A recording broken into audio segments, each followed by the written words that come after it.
Asian time से ही नदियां भारत के सिविलाइजेशन का एक सिग्निफिकेंट पार्ट रही हैं। फिर चाहे वह बात हड़प्पन सिविलाइजेशन में इंडस रिवर की हो या फिर वैदिक एज में सरस्वती रिवर की, किसी न किसी रूप से भारत की नदियां इस महान सिविलाइजेशन से जुड़ी रही है और इस वजह से हमारे हर रिवर की एक अपनी ही अलग कहानी है। कहीं कोई रिवर को देवी मानकर पूजा जाता है तो किसी रिवर को इतना पवित्र माना जाता है कि वहां डुबकी लगा लेने मात्र से ही सारे पापों का नाश मान लिया जाता है। लेकिन अगर जियोग्राफिकल पर्सपेक्टिव से बात की जाए तो इंडिया में रिवर्स को दो कैटेगरी में बांटा जा सकता है। पहला है हिमालयन रिवर सिस्टम और दूसरा है पेनिन्स रिवर सिस्टम। हिमालयन रिवर्स वो रिवर्स हैं जिनका ओरिजिन हिमालयन रेंजेस से होता है। इसके विपरीत पेनिनसुलर रिवर्स हिमालय रेंजेस के बाहर ओरिजिनेट होती हैं। यहाँ ध्यान देने वाली बात यह है कि पेनिन्स रिवर्स हिमालयन रिवर से रिमार्कबली अलग। इन दोनों रिवर सिस्टम के डिफरेंसेस का सबसे बड़ा फैक्टर है नेचर। जी हाँ, जहाँ लगभग सारे हिमालयन रिवर्स अपनी यूथफुल स्टेज में हैं, वहीं पेनिनसुलर रिवर्स बहुत पहले ही यूथफुल स्टेज को पार कर अपनी मैच्योर स्टेज में पहुंच चुकी हैं। एज पीरियड में इस वास्तव की वजह से उनके मेजर कैरेक्टरिस्टिक जैसे erosional nature, basin structure, drainage patterns भी एक दूसरे से काफी अलग है। जहां हिमालयन रिवर्स गोर्जेस और डीप वी शेप्ड वैली बनाते हुए डिस्टेंस कवर करती है, वहीं पेनिनसुलर रिवर शैलो बेसिन्स बनाते हुए चलती है। कैचमेंट एरिया बड़ा होने के कारण हिमालयन रिवर्स अपने माउथ पर बड़ी बड़ी डेल्टास बनाते हैं। For example major Himalayan rivers जैसे कि गंगा और ब्रह्मपुत्र अपने माउथ पर वर्ल्ड के कुछ लार्जेस्ट डेल्टास का निर्माण करती हैं, लेकिन इसके विपरीत पेनिनसुलर रिवर्स अपने माउथ पर डेल्टास और एरीज दोनों का निर्माण करती हैं। ईस्ट की तरफ बहने वाली ज्यादातर पेनिन्स रिवर्स डेल्टा बनाती हैं और वेस्ट की ओर बहने वाली पेनिन्स रिवर्स जैसे कि नर्मदा और तापी एरीज का निर्माण करती हैं। कैचमेंट एरिया छोटा और सिल्ट लोड कम होने के कारण पेनिन्स रिवर्स द्वारा बनाई गई डेल्टास हिमालयन रिवर्स के डेल्टा से काफी छोटी होती हैं। हिमालयन और पेनिनसुलर रिवर्स के बीच एक और मेजर डिफरेंस ये है कि हिमालयन रिवर्स यूजुअली लंबी दूरी ट्रेवल करती हैं और पेनिन्स रिवर्स के कोर्स छोटी दूरी वाली होती हैं। पेनिन्स रिवर्स में गोदावरी, महानदी, कावेरी, कृष्णा, नर्मदा एड्स कुछ प्रोमिनेंट रिवर्स हैं। पेनिन्स रिवर्स को ईस्ट फ्लोइंग और वेस्ट फ्लोइंग रिवर्स में फर्दर डिवाइड किया जाता है, यानी जो बे ऑफ बंगाल में जाती हैं उन्हें ईस्ट फ्लोइंग और जो अरेबियन सी में ड्रेन होती हैं उन्हें वेस्ट फ्लोइंग रिवर्स कहा जाता है। सबसे पहले हम शुरुआत करेंगे पेनिनसुलर इंडिया की लार्जेस्ट वेस्ट फ्लोइंग रिवर यानी नर्मदा रिवर से। नॉर्थ में विंध्य और साउथ में सतपुरा रेंज के बीच रिफ्ट वैली के थ्रू फ्लो होने वाली ये रिवर अमरकंटक के पास मैकाल रेंज से ओरिजिनेट होती है, जिसे रीवा रिवर के नाम से भी जाना जाता है। नर्मदा के कोर्स की बात करें तो यह छत्तीसगढ़, मध्य प्रदेश, गुजरात और महाराष्ट्र से गुजरती हुई लगभग 1300 किलोमीटर की दूरी तय कर गल्फ ऑफ खंबाट के थ्रू अरेबियन सी में मिल जाती है। नर्मदा रिवर की कुछ मेजर ट्रिब्यूटरीज ओसांग बारना और कोलर रिवर्स है। हमारी famous Jabalpur city Narmada basin में लोकेटेड मेजर अर्बन सेंटर है, जिसके करीब नर्मदा रिवर फेमस धुआंधार फॉल फॉर्म करती है। इसके अलावा मंधन, दर्दी और सहस्त्रधारा फॉल्स भी नर्मदा द्वारा फॉर्म कुछ मेजर वाटरफॉल्स हैं।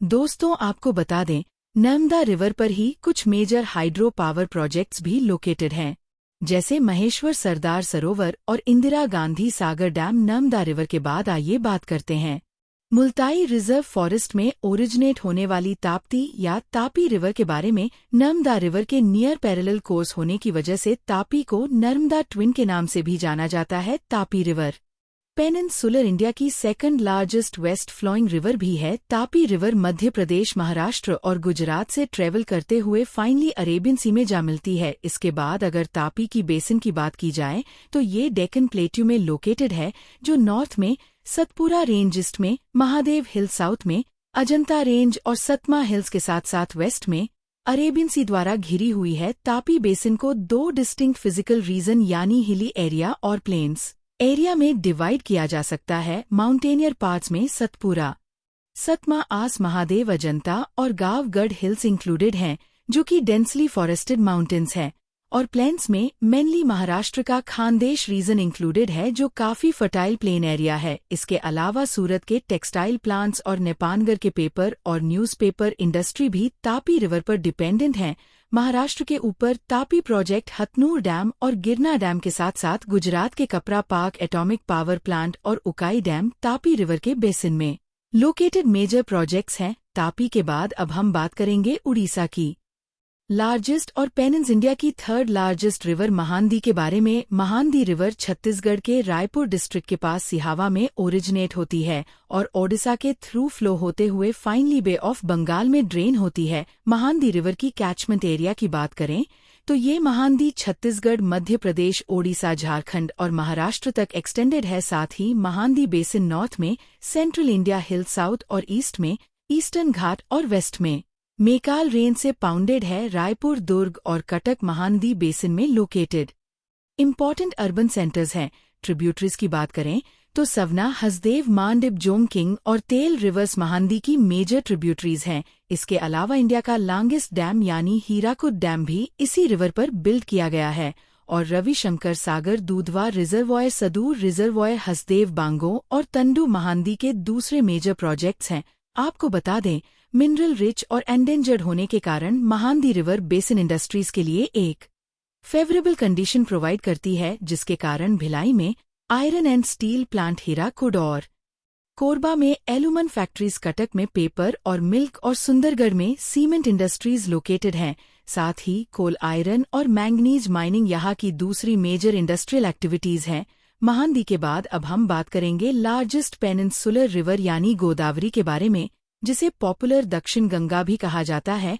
महाराष्ट्र में नासिक के पास त्र्यंबकेश्वर में ओरिजिनेट होने वाली गोदावरी रिवर कुल 1465 किलोमीटर लंबी जर्नी तय करके बे ऑफ बंगाल में ड्रेन होती है। इस वास्तव की वजह से गंगा के बाद इंडिया की सेकंड लार्जेस्ट रिवर है। ट्रिब्यूटरीज में पेन, गंगा, इंद्रावती, प्राणहिता और मंजराची मेजर ट्रिब्यूटरीज से नॉर्थ में सतमा हिल, साउथ में अजंता रेंज, ईस्ट में ईस्टर्न घाट और वेस्ट में वेस्टर्न घाट से बाउंड गोदावरी बेसिन महाराष्ट्र, तेलंगाना, आंध्र प्रदेश, छत्तीसगढ़ और उड़ीसा के साथ साथ मध्य प्रदेश, कर्नाटका और पुडुचेरी के पार्ट्स तक एक्सटेंडेड है। दोस्तों, आपको बता दें, इंडिया में गंगा और यमुना के बाद गोदावरी को one of the most sacred reverse के नाम से जाना जाता है। नासिक के पास गोदावरी के बैंक्स पर मेजर रिलीजियस फेस्टिवल पुष्करमूल सेलिब्रेट किया जाता है। नागपुर, औरंगाबाद, नासिक और राजमुंदरी गोदावरी बेसिन पर लोकेटेड कुछ मेजर अर्बन सेंटर्स हैं। इंडस्ट्रीज की बात करें तो वैसे नासिक और औरंगाबाद में ऑटोमोबाइल इंडस्ट्रीज की एक बड़ी संख्या यहाँ लोकेटेड है, लेकिन गोदावरी के बेसिन में located most industries agricultural based industries हैं, जैसे कि rice milling, cotton spinning and weaving और शुगर इंडस्ट्रीज। ऐसे बात अगर इरिगेशन प्रोजेक्ट्स या मल्टीपर्पज प्रोजेक्ट की जाए तो Polavaram irrigation projects, Kaleshwaram, Sadarmat, anicut, Inchampalli project और श्री राम सागर प्रोजेक्ट गोदावरी पर लोकेटेड कुछ इंपॉर्टेंट प्रोजेक्ट्स। गोदावरी के बाद अब हम इंडिया की second largest east flowing peninsular river यानी कृष्णा के बारे में चर्चा करते हैं। आपको बता दें, कृष्णा रिवर का ओरिजिन सह्याद्री में महाबलेश्वर के करीब होता है, जिसके बाद महाराष्ट्र, कर्नाटका, तेलंगाना और आंध्र प्रदेश से गुजरती हुई बे ऑफ बंगाल में ये रिवर मिल जाती है और तुंगभद्रा, माल प्रभा, कोयना, भीम घाट प्रभा, यरला, वरना, दिंडी, मूसी और दूध गंगा कृष्णा की मेजर ट्रिब्यूटरीज पुणे और हैदराबाद इस बेसिन पर बेस्ड दो लार्जेस्ट सिटीज हैं। तेलंगाना स्टेट कैपिटल हैदराबाद एक सिग्निफिकेंट आईटी सेंटर भी है। यहाँ पे इसी रिवर पर बेस्ड पुणे भी है, जहाँ पर हम लोग बड़े बड़े car manufacturing centres, information technology sectors के साथ साथ सिग्निफिकेंट एजुकेशनल सेंटर्स को भी देख सकते हैं। कृष्णा बेसिन पर सिचुएटेड पुणे और हैदराबाद दो मेजर सिटीज हैं, जहां एक तरफ तेलंगाना के स्टेट कैपिटल यानी हैदराबाद आज एक सिग्निफिकेंट आईटी सेंटर बन चुकी है, वहीं दूसरी तरफ महाराष्ट्र में पुणे में ह्यूज कार और इंफॉर्मेशन टेक्नोलॉजी और एजुकेशन सेक्टर भी एग्जिस्ट करता है। इसके अलावा मिनरल रिजर्व्स में एंडेंजर के रीजन्स में iron and steel, cement, sugar cane, vegetable oil extraction और राइस मिलिंग की इंडस्ट्रियल ऑपरेशंस हैं। गोदावरी के बाद अब हम बात करेंगे साउथ इंडिया की थर्ड लार्जेस्ट रिवर और तमिलनाडु के लार्जेस्ट रिवर कावेरी रिवर की। कावेरी रिवर कर्नाटका के ब्रह्मगिरी रेंज में ताल कावेरी से ओरिजिनेट होकर डेक्कन प्लेट्यू से फ्लो होती है और श्रीरंगापटना और शिवान समुद्रा नाम के 2 आइलैंड फॉर्म करती है। शिवान समुद्रा आइलैंड पर ही कावेरी रिवर का सेकंड लार्जेस्ट वाटरफॉल शिवाना समुद्र फॉल का निर्माण होता है। इसके बाद कावेरी धर्मपुरी डिस्ट्रिक्ट से तमिलनाडु में एंटर करती है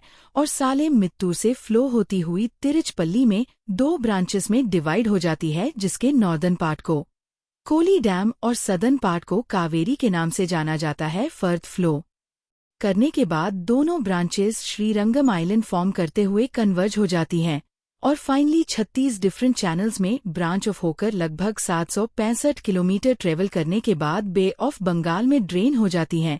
कावेरी की मेन ट्रिब्यूटरीज में अर्कावती, भवानी, हेमावती, काबनी, अमरा और नोयल शामिल है। दोस्तों, कावेरी बेसिन में लोकेटेड इंडस्ट्रीज की बात करें तो कर्नाटका का कैपिटल और इंडिया का अपना सिलिकॉन सिटी यानी बेंगलुरु कावेरी बेसिन के जस्ट बाहर ही लोकेटेड है और बेंगलुरु को वाटर सप्लाई कावेरी रिवर से ही की जाती है।